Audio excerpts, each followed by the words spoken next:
This is here the updated Volvo XC90 in the high T8 trim. But the main question is, a vehicle that is essentially 10 years old, can it still keep up with the other competitors, or is that the exact reason why it's still relevant and good? We're going to find out here. It's Thomas Autogefühl in 4K, full screen, full length. Let's go here with our updated XC90. First of all, this is here the dark styling. There you can see the dark front grille. You can also get a bright styling if you rather prefer that. I think both work very well. And this facelift here gives us this new front grille, also from the structure, then also a new front hood, a cleaner design, so to speak, and also more in line to the other new models. Matrix LED is now standard. And this is here the typical Thor's Hammer daytime running light design. Vapor gray, our color here for today, a very striking color. I really love it, but they have other nice colors as well. We also had another vehicle earlier when we drove the first engine, soon more to the engines and stuff. Length here 4 meters 95 or 195 inches. This has not changed, of course. Wheels from 20 to 22 inch.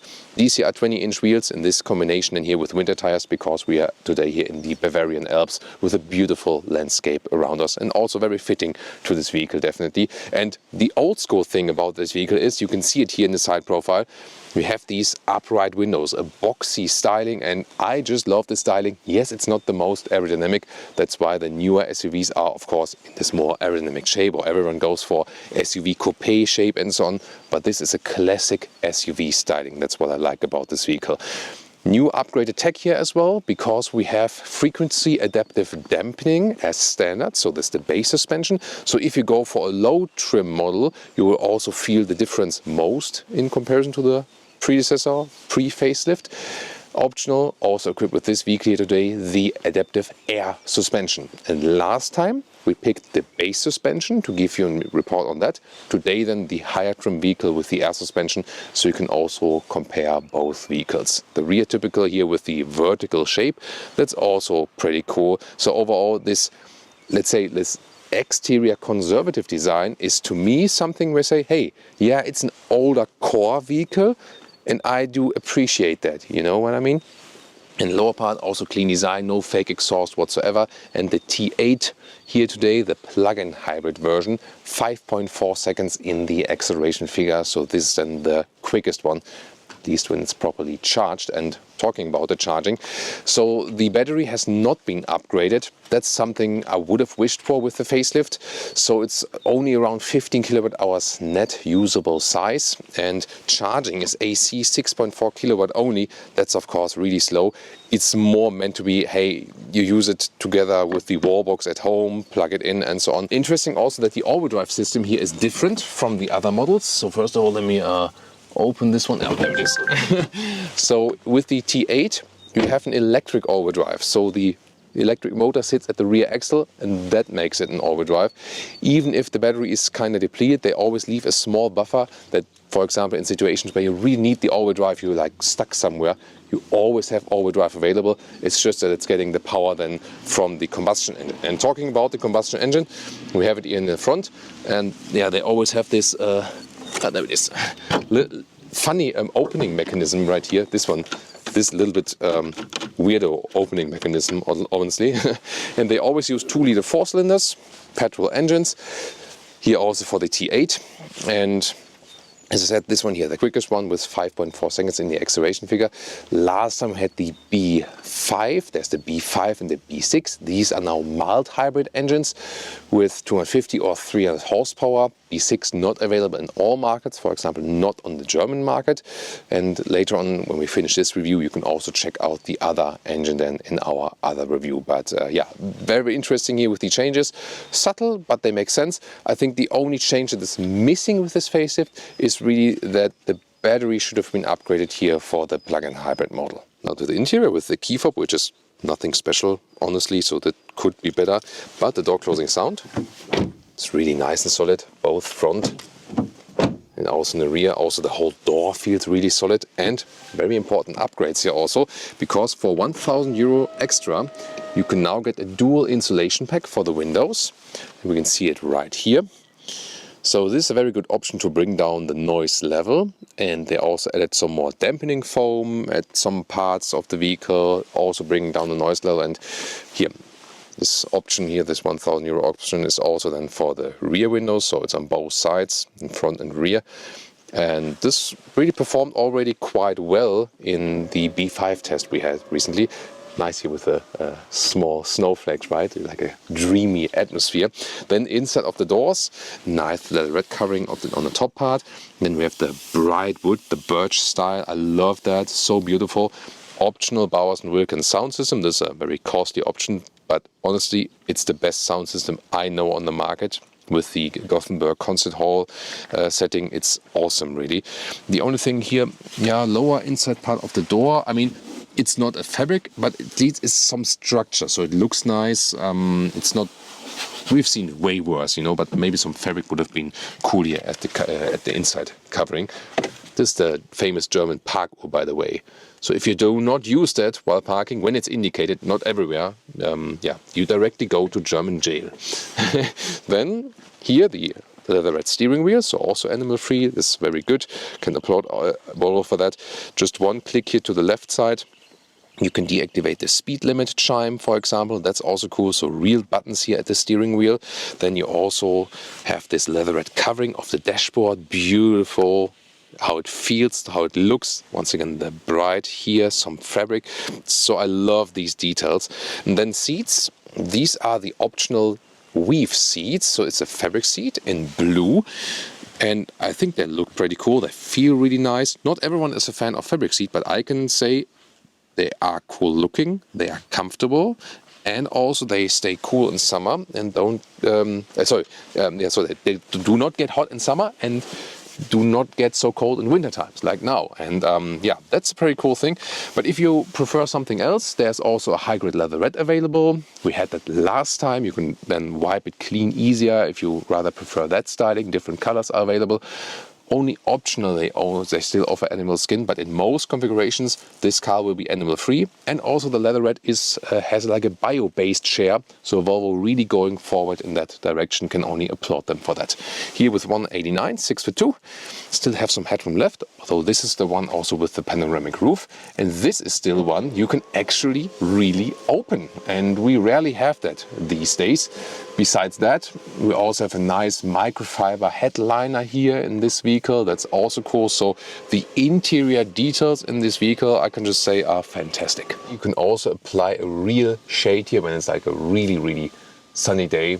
Then the whole shade that comes there. And the only thing that, yeah, it's a slider here on the top part. That's maybe the thing I don't like that much. What I find cool again, that you have this frameless back mirror. That is nice as well. And also here, you can see like no big black bezel around it. And here also the sun visor, sun blinds, they have a leatherette covering. So they're not just plain black plastic. However, you cannot extend them. So pro and contra. Then in this case, the steering wheel, by the way, here manual, but I'm absolutely fine with that. And you can find like inside up and so on, find a good position. It's a relatively small steering wheel for such a large vehicle, but that makes it also feel a little bit sporty, so to speak. Then from this perspective, you can see more of this beautiful leatherette dashboard. That's I mean, we rarely see these nowadays, you know. And then the Bowers & Wilkins sound system has another speaker here on the top, for example. Fabric inset, and then more of this bright wood here. That's also beautifully done. The glove box, by the way, you still have a real button for that. That's cool to have. And then it's also falling down in a very smooth way. With this facelift, main update for the interior is here, this new screen, 11-inch. It now comes more towards you. It's not integrated anymore. Design-wise, maybe a stack backboard, but that way you can make it larger, and you also have an Android backend, and that means also you have a Google Maps built in. This is real Google Maps here, and that's of course cool because they know what they're doing, and you have it just integrated, and then you can use it directly and not just rely on the phone connection. But still, phone connection, Apple CarPlay is still available here if you prefer that. The only thing I do not like with the system for the temperature control, there you can see here, plus minus is that always this two-step, you know, press once. So this is more than maybe like 22 degrees Celsius or 72 degrees Fahrenheit automatic, because changing that while driving is always a little bit more complicated. Also here, for example, for the seat heating, for the steering wheel heating, good to have it, definitely. But I think it could have been a little bit easier to access, especially while driving. Other than that, I think it's good that they use the Google support here, and that's ahead of most other manufacturers, honestly. So Volvo and Polestar have been using that for a long time. Renault then also jumped on board. Now recently Mercedes in the CLA, where they also use Google, but then don't use their interface, but their own like visual interface, you know, can also be discussed, definitely. Then here, more cool bright wood here, matte in the cup holder covering. This middle console has been rearranged that the inductive charging pad is more accessible. This one is not ventilated though, so the phones might overheat. Then you can slide this open here for adaptive cup holders. This is an option here for this crystalline shifting lever. Feels really nice. There you start the vehicle, and then here also, this could be a little bit softer for your elbow, honestly. It's not too hard, it's okay, but could be a little bit softer for this vehicle. Then here, well attached, open this one, USB-C charging and more space underneath. So yeah, let's take a look here at this cockpit. As I said, real buttons here. Left side you can activate the cruise control or then the speed limit turning on and off. Just press here to the left. So that's cool. And then in the instruments you can also change if you want to have the map view or not, for example.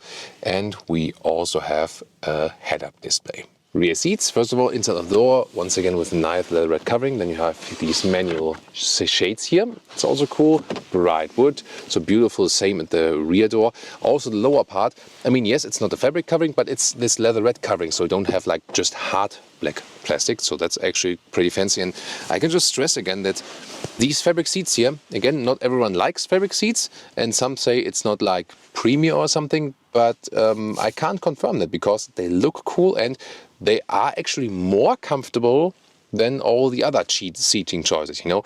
The seats at Volvo are all good from the ergonomics, but I have to say that the fabric seats also in the rear are the best ones in the comfort. Yeah, very interesting.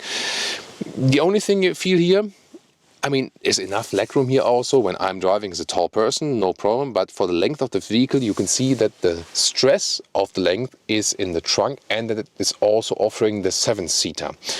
That's why, you know, for the size of the vehicle, it could be more here theoretically, but it will be enough for all sizes basically. You can also slide these seats here backward and forward, actually individually. So also here this a little bit stronger here, so also this middle part, and you can also here change the inclination with all of the individual parts. You can fold this one down here in the middle.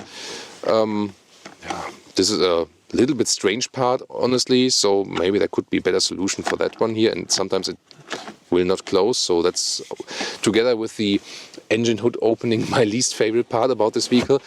Cool idea that you here have this integrated child seat, so just like for this, when children just need a little bit higher, and that's it. And of course for real child seats, Isofix on the outside each. None Isofix on the passenger seats though. We're gonna check out the third seating row very soon. There have been some 5, 6, 7-seater configuration depending on the market. But it seems now with the facelift, I have seen no configurator yet which does not have the 7-seater configuration. It seems to me at this moment that they said, hey, most went for the 7-seater, let's just do the 7-seater, and that's it, basically. Headroom here, by the way, is also fine for tall people, so no problem even if you have the panoramic roof. And yeah, I mean, you sit relatively high. This is good for children actually, so really good for children in the rear. Here once again also changing the inclination, and also when you fold the seats from here, for example, here when you fold them down, you can see that here this lower part also moves a little bit forward and down, and then here this head restraint is flexible, and then you really have a flat area. So that's actually a cool thing. This will come handy then very soon when we show you the trunk in our extended trunk review. This is pretty cool, definitely. Always in here you can always push the head restraints up again. But what about the third seating row? Now let's get to the third seating row. So you have a lever here on the top, and then you can slide and also push it a little bit more forward. And take off your shoes. So there we go. Then we climb inside. And yeah, it's of course not that spacious. No Isofix for the third seating row, and I pushed this bench here a little bit forward so I could still sit in the second row, and then you can see, yeah, maybe for a short trip it would work headroom wise. It's not okay when I lean backward. I need to be forward a little bit in this in this hole like this, and yeah, see here from the knees it's like this.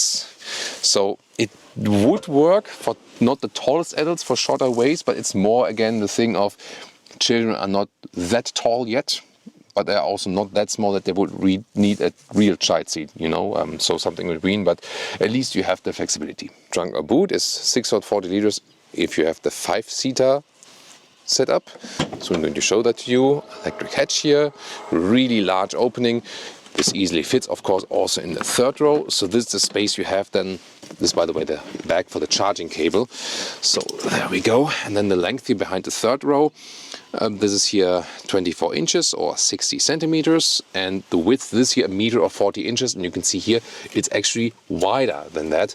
So this is more like 44 inches or 1 meter and 10. So pretty cool. And then here the height. Here we are at about 80 centimeters or 32 inches, and that is massive. And that shows you like this classic layout.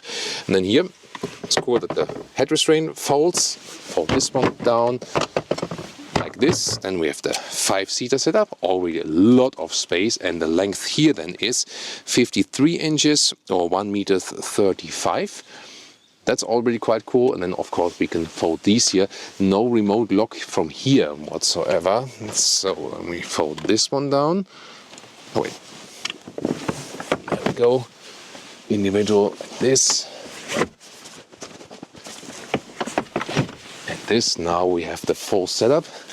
And let's see. The full length to the whole ruler here, yeah, is 2 meters or 78 inches, and it's more than that, you know, so it's more than 2 meters or 78 inches. That's pretty cool. And by the way, here you can fold up this here. This is nice that you maybe like just secure a backpack or something if it's not too much loading. Also some hangers here, and underneath here there's some more space, also a space for the charging cable. In this vehicle here I found something special accessory wise. Look at that. Oh, who do we have here? Oh, look at that. Oh, good girl, good girl. Oh, isn't she cute? Yeah, this is the dog box. So pretty cool. It's, you know, really heavy, really massive, and it's really made by Volvo. Very interesting. Cool story behind that. You can actually also lock it with the key if you want to, of course not for the dog, I mean, but if you want to use it maybe for storing some, I don't know, big valuables which you cannot grab from, I don't know, for whatever other reason that would be. But yeah, this is like how you open it. It's even here with the gas strut, like in the hood in the front. Yeah, and then there's like a lot of space for the dog. And this here you can also take out and clean it, for example. Yeah, very interesting idea.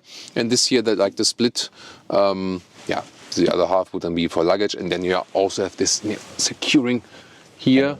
You know, nothing. Neither the dog nor the luggage can go to the front or can fall to the front. So pretty cool here. And the good thing is that it's really blending with the rest of the vehicle. Welcome to Thomas's Driving Lounge with the updated Volvo XC90 here. Starting some nice corners here for you. First of all, the road is wet, but it's still very silent on the interior. So already here at the lower speeds, the new sound deadening works very well. We can also check out some different driving modes. Steering feel I've set to firm. Soft would be then just lighter. I know that Leah always prefers the softer steering feel, and yeah, I like when it's a little bit more feedback from the steering.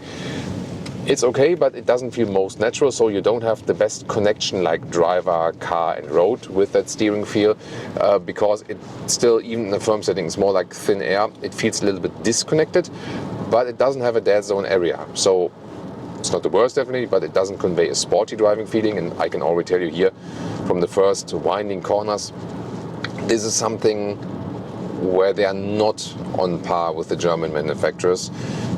It doesn't give you like great driving fun or something like that, you know, that's the thing. So it doesn't feel dynamic. It's not the main focus of this vehicle, but you just have to know that if you consider like this or a German vehicle or so on. We can also go to this power mode here, and then we can accelerate out. There we go. And that was like 40 to 70. Pretty quick. So this plug-in hybrid drivetrain, of course, can use both powertrains if you really need them. You can go back to the hybrid mode if you want to do the car, let it do its thing. As I said, the pure electric range is about 50 kilometers, 30 miles, something in that region. And usually, even in the hybrid mode, it would use the electric power first and then go to the combustion engine. So it really then depends how often you recharge. And here with about 70 kilometers an hour, like 40 miles an hour, so far so good. Let's do one more power mode here, 70 to 100. Oh, that's already it.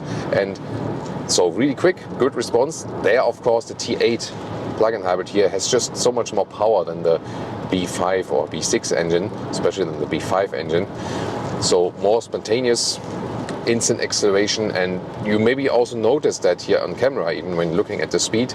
So I first got the electric boost, and then the combustion engine set in. And in that time where the combustion engine takes time to get going, I already got the first boost from the electric motor. And that's of course a cool thing if you just want more power. Here at the moment, what's also quite practical, I have the Google Maps in the instruments, like where I want to go. And on the right side, I can show you all the different driving modes and so on. That's actually fine. And here, once again, these bad weather conditions here, because up the mountain where we were filming all the static stuff, it was rather snow because it was higher and it was beautiful winter wonderland. But here a little bit lower, it turned into rain. And although this rain is kind of loud, and also from the tires once again when there's wet road, it's really nice and silent on the interior, considering I really feel that like the noise at the moment is coming from the rain on the windshield, but here from left and right there's nothing coming from the side window. So it's really good to have this optional insulation package. I can just recommend you to go for this one actually. Yeah, about the steering feel, once again, as I said, it has no dead zone area, so here also small commands are being transported on the road, but there's just not a real connection to the car. That's maybe the thing. And as I said, the driving fun and how good it feels in the corners, that is just better with the German manufacturers, definitely. And we have here the air suspension today that brings you more comfort, especially when the road is destroyed. At the same time, I gotta say that the B5 felt more agile because that non-air suspension is a little bit less floaty, and it depends what you like. If you more have going straight for longer periods of time and destroyed roads, then the air suspension will help you. If you say, I rather want to save for money and at the same time I want that the car feels a little bit sportier, then actually the base suspension could be a better idea for you. That is a very interesting thing, definitely, because as I said, the B5 felt more direct, felt sportier to drive than this one here. So yeah, about that. Very interesting finding. So it's maybe not always that the most expensive option is the best option to go for, right? So very interesting finding here with driving the T8.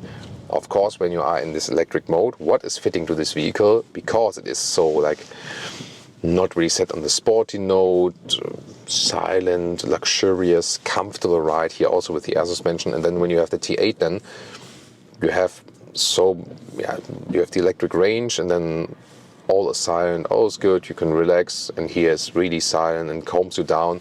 That's pretty cool actually. So it does fit to the vehicle when you drive it electric. The only thing I complained about earlier is that it should have been a battery upgrade here with this facelift.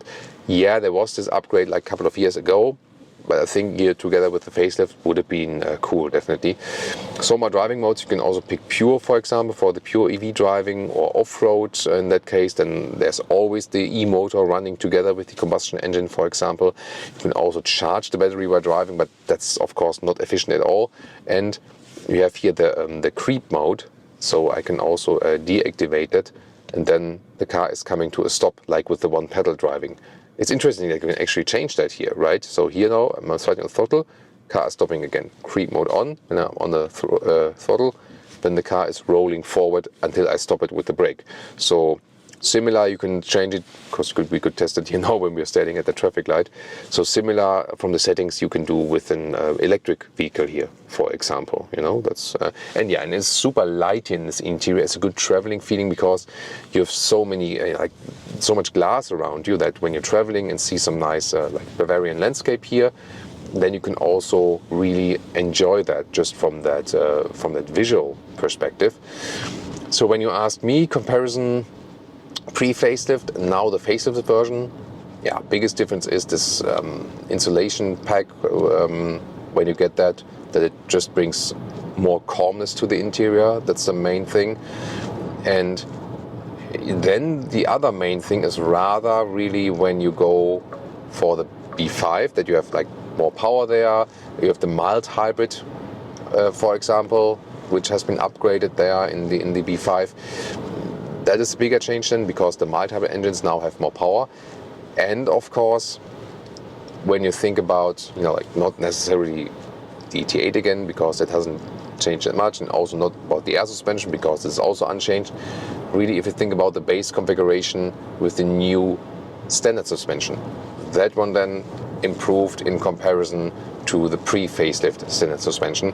And I was really looking forward here to drive the T8 and to get some more insight of that. But it's of course cool with this float. I like when the air suspension is a floaty ride, when you can realize that it's an air suspension.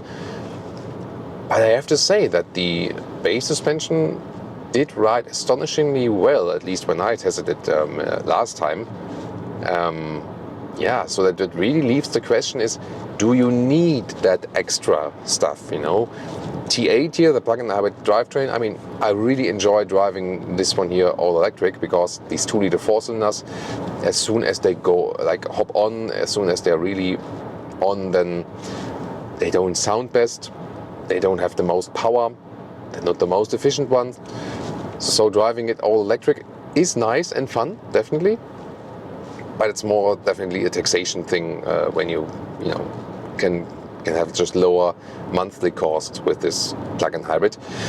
Other than that, it's also fine if you go for a base XC90, because even in the entry trim, it doesn't need so many more options. The most stuff you need is already standard equipment. And then you can just go with the Nordico leatherette seats, for example, and go with the B5 engine, and that's it. And you don't necessarily need to spend more money on that. So when there's one finding here from the T8 and also with the high trim, is that it's a nice ride, definitely, pretty cool, relaxing, but that the lower trim version also works very well, and you do not need the highest trim of this vehicle here. And let's go to the Motorway. You can also already put the power mode on one more time, or we can do some acceleration. Here in these corners here, when you're getting on or off the Motorway, then you feel that it's a little bit that you're steering a ship, a boat, and not like an Agile SUV, which is not the focus of this vehicle. You just have to be aware of that, just to know that, and then it's actually fine. So this is then the main difference if you then consider an X5, X7, for example, depending on which size you actually want to go then for. So here, just see if you can get on here. The Smart doesn't want to accelerate, so now we can accelerate to some 70 to 130. Let's go.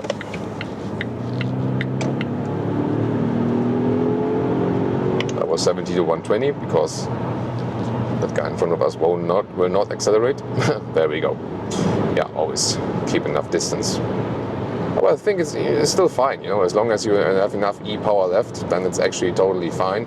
Go back to the hybrid mode, relax again. Now 130 kilometers an hour. So there is a massive difference again with the insulation here from the side side windows. But here now at 130 kilometers an hour, I cannot necessarily say that it's the most silent experience overall. Gotta say that. Here now, by the way, also the adaptive cruise control is on. I can also set it to that it steers for us. Here also distance is kept to the car in front of us. Let's see also the steering when the motorway now makes a slight right, if the steering is nervous or not. Let's see about that. Yeah, it does some... Yeah, I need to hold on, sorry about that. But here, holding on, now a little bit to the right. Let's see how smooth this is being done. So far so good, now accelerating out. Yeah, you feel some corrections here back and there from the steering, but so overall in these situations so far fine. But honestly here at about 130 kilometers an hour, because we couldn't drive that fast last time in Sweden, I would have expected it to be a little bit more silent with this new installation pack. So it seems to be working extremely well for everything which is like 100 kilometers, 60 miles including. But this large rear wiper from the wind is also pretty cool. So just a remark to that. Here at 130 kilometers an hour, it's still okay, it's fine. But honestly, yeah, I would have expected that it's maybe even a little bit better, honestly. So there are competitors that are more silent. And gotta say though that from here it's then relatively silent with this dual installation. The noise rather comes, I don't know, maybe from the front. Also maybe just the whole building style of the vehicle, because it really pushes, of course, against the wind. You know, the whole vehicle has this old school atmosphere. That's why we also have so much space on the inside. Yeah, but that's again, it fits to the scheme of the vehicle, that everything you see statically is fantastic. Like the materials, the touch, the space you have, the comfort and so on. Awesome, and actually better than most competitors. But as soon as you start driving, there you can realize it's not their main specialty, like this driving, you know, how it behaves, how much fun it is, and insulation and so on. So with 130 kilometers an hour, it's still fine, but as I said, it's not the best. Oh, now the sun is coming out. Nice. So it's a very interesting area here, by the way. This is the border region between Austria and Germany. Beautiful area, always worth a visit, definitely. And unlimited speed in Germany. Let's go.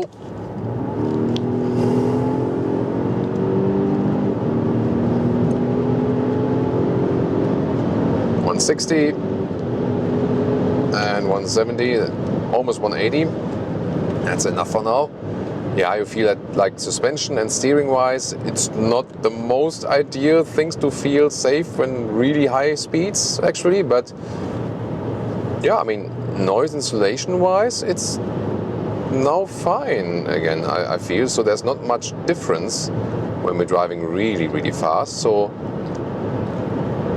that's actually quite cool. So yeah, positively surprised about that now. So this new insulation does a good job. It always depends on like where the wind is coming from, though. Yeah, it's almost constantly changing. That's really interesting. So here from the side, it's really, really silent.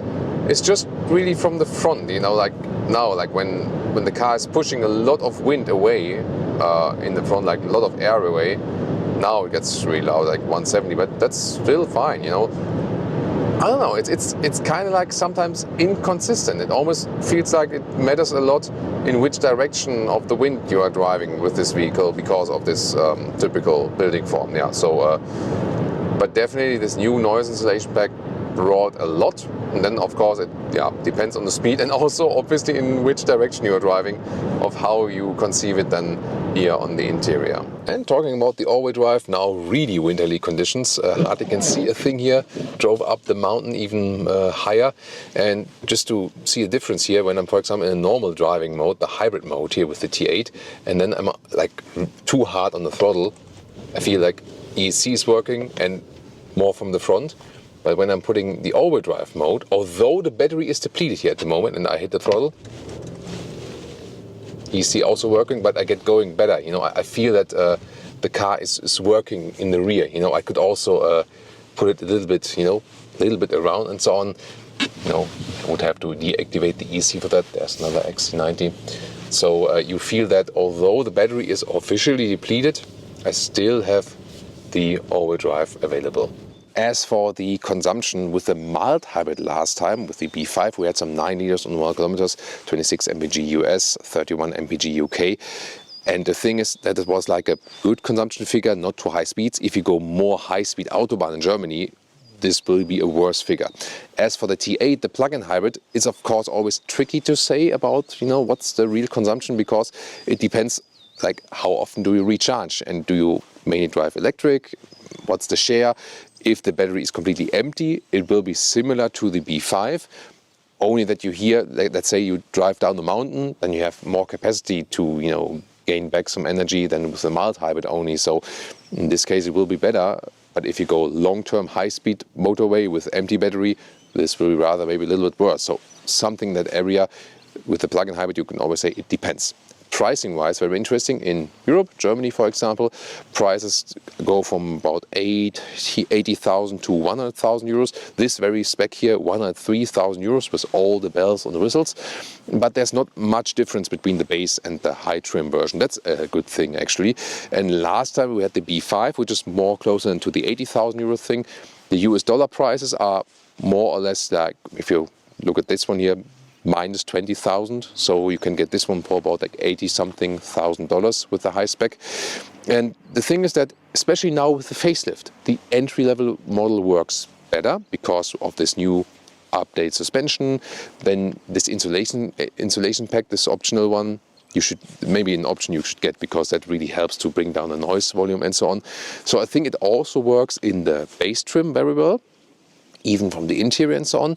This one in here, the T8, makes sense, price-wise, from the base price not, but it makes sense when it brings you taxation benefits in your country. For example, in Germany, when you have it as when you're self-employed and take it as a company vehicle, or also if you're employed somewhere and take it as a company vehicle, you only pay half the taxes per month for the private use. And that's where then the T8 makes sense. And of course, also if you say, hey, I want to commute electrically to work, maybe you have a short route to work, or you want to drive without emission in the city, recharge at the wall box and so on, and save some of the fuel, maybe like when you think about the Scandinavian markets where energy prices are way lower than, for example, in Germany, then of course also the T8 makes sense. But with the B5, there's also the good offer, as an alternative if you don't want to spend so much money. So me personally, for me probably the taxation thing would be worth more actually so I would effectively pay less for the car, although the price is higher, because of the taxation thing. Other than that, the P5 also does its job, definitely. And the interior, really good, that it's in most specs all animal-free, unless you go for that option. But they have plenty of good choices. The fabric we've seen today, but if you don't like the fabric, you have the high-grade leatherette, which also looks pretty cool. And you can also wipe it clean. So good interior, and also this space you have on the interior, so unique. The only thing is, of course, with this space on interior, like this boxy styling of the vehicle, you have a vehicle that is quite high in the consumption. That's of course a thing. And also driving dynamics, it cannot catch up with the German competitors. That's not the main thing about this vehicle, but with the facelift, also more silent on the interior. And this classic approach of the car is exactly the reason why it's still relevant and attractive on the market. These are my 2 cents about it. What do you think? Tell me your feedback about this vehicle in the comments. And now check out the B5 version, or of course some of the competitors.